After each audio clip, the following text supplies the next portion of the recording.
ನಾಮಫಲಕ ತೆರವು ವಿಚಾರಕ್ಕೆ ಸಂಬಂಧಪಟ್ಟ ಹಾಗೆ ಅರೆಸ್ಟ್ ಆಗಿರುವ ನಾರಾಯಣ್ ಗೌಡ ಅವರಿಗೆ ಈಗ ಮತ್ತೆ ಶಾಕ್ ಎದುರಾಗಿದೆ. ಕರವೇ ಅಧ್ಯಕ್ಷ ನಾರಾಯಣ್ ಗೌಡ ಅವರ ಕೇಸ್, ಇನ್ನೊಂದು ಕೇಸ್ನಲ್ಲಿ ಕರವೇ ಅಧ್ಯಕ್ಷ ನಾರಾಯಣ್ ಗೌಡ ಅವರ ಬಂಧನಕ್ಕೆ ಸಿದ್ಧತೆಯಾಗಿದೆ. ಕುಮಾರಸ್ವಾಮಿ ಲೇಔಟ್ ಕೇಸ್ನಲ್ಲಿ ಈಗ ಬೇಲ್ ಸಿಕ್ಕರೆ ಹಲಸೂರು ಗೇಟ್ ಪೊಲೀಸರಿಂದ ಈಗ ಬಂಧನಕ್ಕೆ ಒಳಪಡಿಸುವಂತಹ ನಿಟ್ಟಿನಲ್ಲಿ ಸಿದ್ಧತೆಗಳನ್ನ ಮಾಡಿಕೊಳ್ಳಲಾಗಿದೆ. 2017ರ ಕೇಸ್ನಲ್ಲಿ ಬಂಧನಕ್ಕೆ ಈಗ ಪೊಲೀಸರು ಸಜ್ಜಾಗಿದ್ದಾರೆ. ಸದ್ಯ ಜಡ್ಜ್ ಮುಂದೆ ಹಾಜರುಪಡಿಸಿರುವ ಕುಮಾರಸ್ವಾಮಿ ಲೇಔಟ್ ಪೊಲೀಸರು ಕೋರ್ಟ್ ಹೊರಭಾಗದಲ್ಲಿ ಈಗ ಹಲಸೂರು ಗೇಟ್ ಪೊಲೀಸರು ಕಾದು ಕುಳಿತಿದ್ದಾರೆ. ಅವರೇನಾದ್ರೂ ಜಾಮೀನಿನ ಮೇಲೆ ಹೊರಕ್ಕೆ ಬಂದ್ರೆ ತತ್ಕ್ಷಣಕ್ಕೆ ಈ ಕೇಸ್ನಲ್ಲಿ ಅವರನ್ನ ಅರೆಸ್ಟ್ ಮಾಡೋಣ ಅನ್ನುವಂತಹ ನಿಟ್ಟಿನಲ್ಲಿ ಪೊಲೀಸರು ವೇಟ್ ಮಾಡ್ತಾ ಇರುವಂತಹ ಪರಿಯನ್ನ ನೀವು ನೋಡ್ತಾ ಇದ್ರಿ.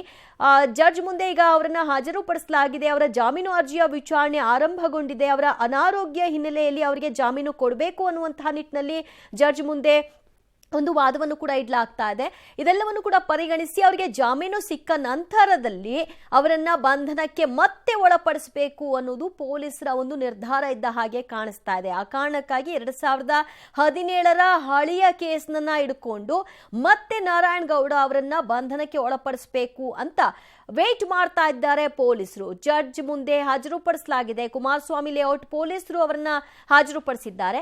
ಈ ಕಡೆಗೆ ಹಲಸೂರು ಗೇಟ್ ಪೊಲೀಸರು ಕಾದು ಕುಳಿತಿದ್ದಾರೆ ಅವರನ್ನ ಅರೆಸ್ಟ್ ಮಾಡಬೇಕು ಅಂತ. ಇನ್ನೊಂದು ಕೇಸ್ಗೆ ಸಂಬಂಧಿಸಿದ ಹಾಗೆ ಹಲವಾರು ಕೇಸ್ಗಳು ನಾರಾಯಣ್ ಗೌಡ ಅವರ ಮೇಲೆ ಇರಬಹುದು.